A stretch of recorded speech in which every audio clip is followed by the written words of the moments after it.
Beaucoup de choses ont été dites sur la marque de la bête. Cet article fait un point complet sur la question. Il nous montre à quel point la venue de l'Antichrist est proche. Personne ne pourra bientôt plus acheter ni vendre sans porter cette marque. Ceux qui l'auront acceptée iront à la perdition sans possibilité d'y échapper. Il est encore temps aujourd'hui d'être sauvé en acceptant Christ dans sa vie. Nous allons voir au travers de cette vidéo la marque de la bête. Il y a beaucoup de superstitions aujourd'hui dans l'Église concernant la marque de la bête. On y associe même les cartes de crédit. La raison logique de cet intérêt réside dans la gravité de la condamnation associée au fait d'adorer son image. L'interdiction de commettre un meurtre est un commandement moral. Toutefois, quand ce commandement est violé, on peut être pardonné s'il y a repentance. Alors qu'on ne peut plus être pardonné si l'on accepte la marque de la bête. Aucune repentance ne sera accordée à ceux qui auront accepté cette marque. À l'époque de Christ, ceux qui blasphémaient en Israël ne pouvaient pas être pardonnés. Il en sera de même à la fin des temps pour ceux qui auront accepté la marque de la bête. Cette marque n'est pas apposée sur ceux qui pratiquent le culte du dimanche, comme certains le prétendent. S'il ne s'agissait que de cela, il n'y aurait aucune porte de sortie pour les partisans du Shabbat. Voici ce qui est écrit dans l'Apocalypse chapitre 13 verset 16. Et elle fit que tous, petits et grands, riches et pauvres, libres et esclaves, reçussent une marque sur leur main droite ou sur leur front. Le mot grec traduit par « sur » veut dire « épi ». La traduction littérale de ce passage est la suivante. Et elle fit que tous, petits et grands, riches et pauvres, libres et esclaves, reçussent une marque sur leurs mains ou leur front. La Bible a l'habitude d'utiliser le mot « main » pour désigner diverses parties du corps, par exemple les doigts ou même le front. Mais quand il est dit que Jésus montra à ses disciples la trace des clous dans ses mains, nous savons qu'il s'agissait en fait de ses poignets et non de ses paumes. Au verset 17, il est écrit « Et que personne ne put acheter ni vendre sans avoir la marque, le nom de la bête ou le nombre de son nom. » Il s'agit du nom d'une personne, arithmos anthropou. Le verset 18 dit « C'est ici la sagesse, que celui qui a de l'intelligence calcule le nombre de la bête, car c'est un nombre d'hommes, et son nombre est 666. » Quand on considère la complexité de notre société moderne, on doit certainement pouvoir disposer d'un moyen numérisé, sinon ce serait impossible à contrôler. Le verset 18 précise qu'il s'agit du nombre d'un homme. Il s'agit d'un nom, du nom de la bête, c'est-à-dire du nom d'un homme. Le texte grec dit ceci, que celui qui a de la raison compte le nombre de la bête, car c'est le nombre d'un homme. Son nombre est 666. Il s'agit de 3 groupes de nombres successifs. Il y a les centaines, 600, il y a les dizaines, 60 et les unités, 6. Ce nom correspond à un nombre précis. Ce passage d'Apocalypse 13 nous montre qu'il y a 3 éléments distincts. La marque, qui peut être une sorte de symbole, le nom de la bête et la valeur numérique de ce nom. Le nom et le nombre sont une seule et même chose. Les Grecs pouvaient écrire un nom en chiffres car ils se servaient des lettres de l'alphabet pour écrire des chiffres. Il s'agit d'une sorte de gématrie, autrement dit de science des nombres, connue de l'auteur de l'Apocalypse et de ses lecteurs de la province de l'Asie, mais qui n'était pas compréhensible par tous.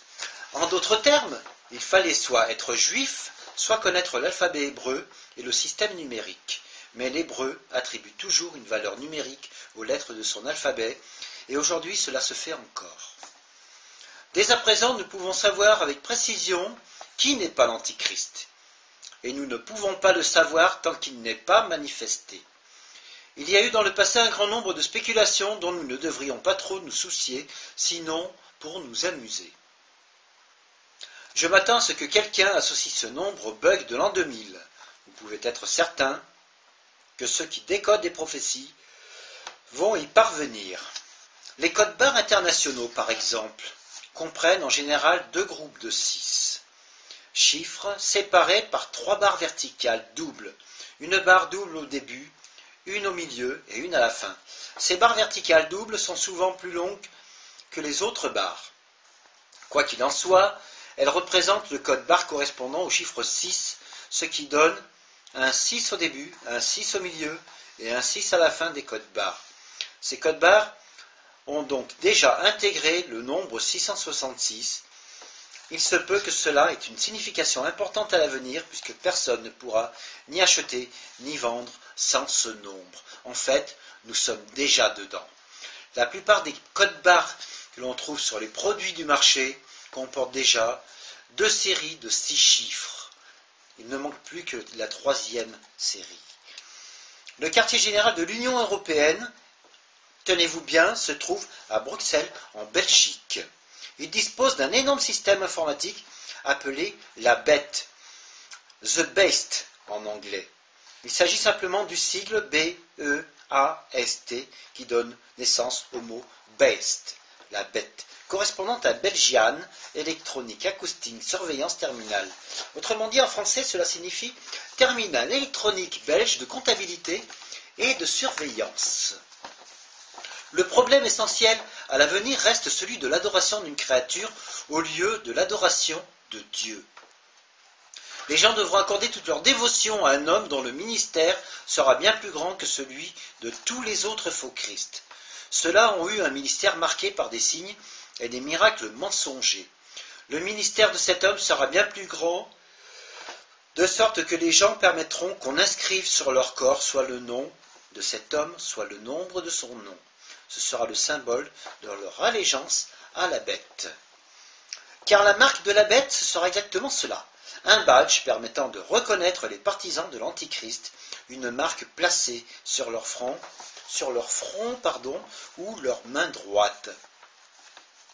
Une marque signifie quelque chose de gravé. Le même mot grec, charagma, est employé dans Actes, chapitre 17, verset 29, traduit par sculpté. Charagma veut dire sculpté. Dans l'Apocalypse, il s'agit d'une marque sur le front, sur la main droite. Dans sa concordance, Strong précise que charagma signifie marque, imprimée ou empreinte. Ce mot est associé à la racine charasso, qui signifie tailler en pointe, un petit peu comme un épi qu'on pourrait glisser sous la peau.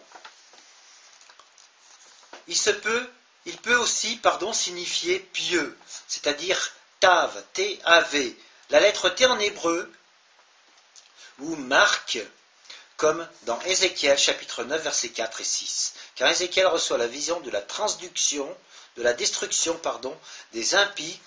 Il entend le Seigneur ordonner à un homme vêtu de lin d'inscrire une marque sur le front des justes. Cet homme portait un écritoire à la ceinture.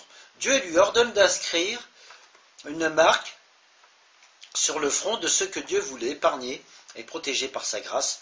Le TAV, T-A-V, apparaît aussi comme une signature apposée sur un document. Dans les synodes orientaux, le T était employé comme signature par les évêques qui ne savaient pas lire. Cette croix, qui était en forme de T, était marquée au fer rouge par leurs propriétaires sur le cou ou la cuisse de leurs chevaux et de leurs chameaux. Il se peut que ce T ait été la marque apposée sur le front des justes dans la vision d'Ézéchiel. Voici le passage complet d'Ézéchiel, chapitre 9, versets 3 à 7. La gloire du Dieu d'Israël s'éleva du chérubin sur lequel elle était et se dirigea vers le seuil de la maison. Et il appela l'homme vêtu de lin et portant un écritoire à la ceinture. L'Éternel lui dit, passe au milieu de la ville, au milieu de Jérusalem, et fais une marque sur le front des hommes qui soupirent et qui gémissent à cause de toutes les abominations qui s'y commettent. Et à mes oreilles, il dit aux autres, passez après lui dans la ville et frappez, que votre œil soit sans pitié, et n'ayez point de miséricorde. Tuez, détruisez les vieillards, les jeunes hommes, les vierges, les enfants et les femmes, mais n'approchez pas de quiconque aura sur lui la marque, et commencez par mon sanctuaire. Ils commencèrent par les anciens qui étaient devant la maison. Il leur dit, souillez la maison et remplissez de morts les parvis. Sortez. Ils sortirent, ils frappèrent dans la ville. Nous voyons dans ce passage que la marque est apposée par l'homme qui avait un écritoire à la ceinture. Il se peut que Jean ait reçu une révélation inspirée à l'usage des phylactères par les Juifs. Les Juifs portent à certaines occasions des phylactères sur leur front et sur leurs mains. Cette marque de la bête sera nécessaire pour tous les actes de la vie sociale et commerciale. Sur la main droite, elle sera parfaitement visible ou accessible comme sur le front. Il est écrit dans Deutéronome chapitre 6, versets 5 à 9, « Tu aimeras l'Éternel ton Dieu de tout ton cœur, de toute ton âme et de toute ta force. Et ces commandements que je te donne aujourd'hui seront dans ton cœur. Tu les inculqueras à tes enfants, et tu en parleras quand tu seras dans ta maison, quand tu iras en voyage, et quand tu te coucheras, et quand tu te lèveras. Tu les diras, ou plutôt, ils seront liés comme un signe sur tes mains, et ils seront comme des frontaux entre tes yeux. Tu les écriras sur les poteaux de ta maison et sur les portes. » Ceci nous explique pourquoi les Juifs utilisent des phylactères. Ils les utilisent encore de nos jours. Ce sont de petites boîtes faites avec du cuir de bœuf contenant des passages de l'Écriture qui lisent sur leur front, qui sont liés sur leur front et sur leurs mains. Tout le monde peut ainsi voir, et eux-mêmes n'oublient jamais qu'ils se trouvent sous l'autorité de Dieu. Ils attestent ainsi qu'ils obéissent à la parole de Dieu et qu'ils la gardent toujours avec eux. De même, aujourd'hui encore, les Juifs fixent à l'extérieur de leur maison, près de la porte, de petites boîtes contenant une portion de l'Écriture. Ces petites boîtes s'appellent des mezuzahs. Les Juifs s'embrassent la main et touchent la mezuzah en entrant et en sortant de la maison. Au lieu d'avoir la parole de Dieu écrite sur la main ou sur le front, les gens porteront à cet endroit le nom de la bête ou sa valeur numérique, un peu pour dire « Je suis la bête, je suis supérieur à toi, Dieu, je vais ravir ceux qui étaient censés t'appartenir. » Ils porteront ma marque exactement comme les tiens la portaient. Il s'agit clairement d'un défi lancé contre la parole de Dieu. Il est intéressant de noter que la Bible dit que les gens pourront acheter et vendre dès qu'ils en auront la marque sur eux, la marque de la bête. Avant, ils ne pourront pas. La marque n'est pas encore appliquée dans notre système actuel, parce qu'il doit d'abord y avoir une interdiction, une prohibition. La marque elle-même sera un signe d'allégeance, d'un acte d'adoration de l'Antichrist, qui sera le faux Messie.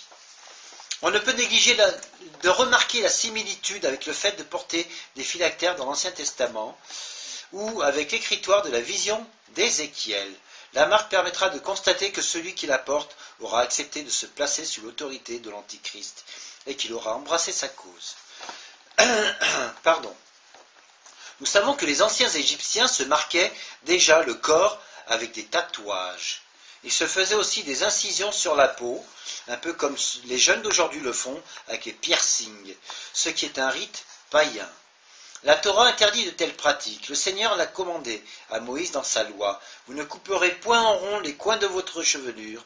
Vous ne vous raserez point le coin de la barbe. Vous ne ferez point d'incision dans votre chair pour un mort. Et vous n'imprimerez point de figure sur vous. Je suis l'Éternel. Alors moi je m'adresse à tous ces jeunes qui sont des jeunes de famille chrétienne ou ceux qui sont en passe de devenir chrétiens. Se percer les joues, les lèvres, la langue, les sourcils, le nez avec ses bouts de ferraille, se perforer comme on perfore un morceau de feuille de papier, ce n'est pas tellement conforme aux Écritures. Ce sont même des rites païens. Il faut arrêter tout ça. La Bible nous interdit donc de pratiquer des incisions rituelles sur notre corps et de se tatouer. Regardez comme il est devenu courant aujourd'hui de se percer la peau dans différentes parties du corps pour se mettre des anneaux ou des bijoux. Si on peut encore appeler ça des anneaux, des anneaux ou alors des bijoux. Moi j'appelle ça des bouts de ferraille. Les chrétiens aussi portent des croix ou des t-shirts pour montrer à qui ils appartiennent. Le port d'une marque est bien accepté dans notre culture. Il ne sera donc pas difficile de passer à l'étape suivante pour accepter une sorte de marque informatisée ou même de tatouage comme signe d'allégeance au futur chef du nouvel ordre mondial, le représentant du diable sur la terre. Cette marque sera quelque chose de visible, elle sera appliquée à l'extérieur et non à l'intérieur du corps, de manière à être vue. Une fois qu'elle sera acceptée, il n'y aura plus aucun moyen de revenir en arrière. Ce sera quelque chose de tellement évident qu'il faudra littéralement fouler aux pieds le commandement de Jésus pour recevoir la marque. Le premier ange alla, et il versa sa coupe sur la terre. Et un ulcère malin et douloureux frappa les hommes qui avaient la marque de la bête et qui adoraient son image. Apocalypse chapitre 16, verset 2. Probablement ces choses qui seront mises sous la paume de la main ou sous la peau du front vont créer des terribles douleurs, des terribles infections, et les hommes vont en souffrir. Les hommes qui auront accepté la marque seront donc littéralement torturés pour l'avoir fait. Ça va être une torture horrible. On ne pourra donc pas affirmer que cette marque a déjà été appliquée aujourd'hui. En 1983, 6000 Suédois ont participé à une expérience. Ils ont accepté de se laisser appliquer sur le dos de leurs mains une marque invisible appliquée au laser, une marque qui ne se voyait pas du tout. Avec les moyens modernes, les ordinateurs et les scanners, c'est quelque chose de facile à réaliser. Les paiements par carte bancaire sont déjà très communs au point de vente. Il sera finalement bien plus facile de passer votre main devant un lecteur électronique. Il se peut que la marque soit un code barre imprimé sur le front, comme l'a déjà montré une photo publiée par le magazine Time. Bien qu'il soit possible d'implanter ou de tatouer des nombres sur notre peau, le nombre qui sera marqué sur la main ou sur le front ne sera pas votre nombre personnel, mais celui de l'Antichrist. Vous deviendrez donc sa propriété. Vous lui appartiendrez pour toujours et à jamais. En ce qui concerne la marque sur le front, il est très intéressant de remarquer le rapport existant avec le troisième œil de l'illumination spirituelle dans le mouvement du nouvel âge. Ce fameux troisième œil. La Bible déclare avec certitude que la marque de la bête finira bien par être appliquée un jour. Ce jour-là, le sort éternel de ceux qui recevront cette marque sera également scellé. Le fait de prendre cette marque prouvera que vous n'appartenez pas au royaume de Dieu et que vous n'êtes pas inscrit dans le livre de vie de l'agneau. Ceux qui recevront la marque devront passer par des tourments éternels en rançon de ce simple acte de désobéissance. C'est l'Écriture qui l'affirme. La génération des temps de la fin sera bien plus éprouvée qu'aucune autre génération précédente. Voici quelle sera leur fin. Et la bête fut prise, et avec elle le faux prophète, qui avait fait devant elle des prodiges par lesquels il avait séduit ceux qui avaient été pris la marque de la bête et adoré son image. Ils furent tous les deux jetés vivants dans l'étang ardent de feu et de soufre. Apocalypse chapitre 19, verset 20. Ceux qui auront hérité du salut, ceux dont les noms sont inscrits dans le livre de l'agneau, dans le livre de vie de l'agneau, seront pour toujours avec Jésus. Ils auront toute l'éternité pour voir les choses merveilleuses que Dieu tient en réserve pour eux. Il est temps maintenant de prendre une décision pour Christ. Voulez-vous attendre de vous trouver dans le temps des tribulations et être obligé de passer par l'épreuve d'avoir à choisir ou à refuser la marque de la bête? En la refusant, il vous en coûtera votre vie physique.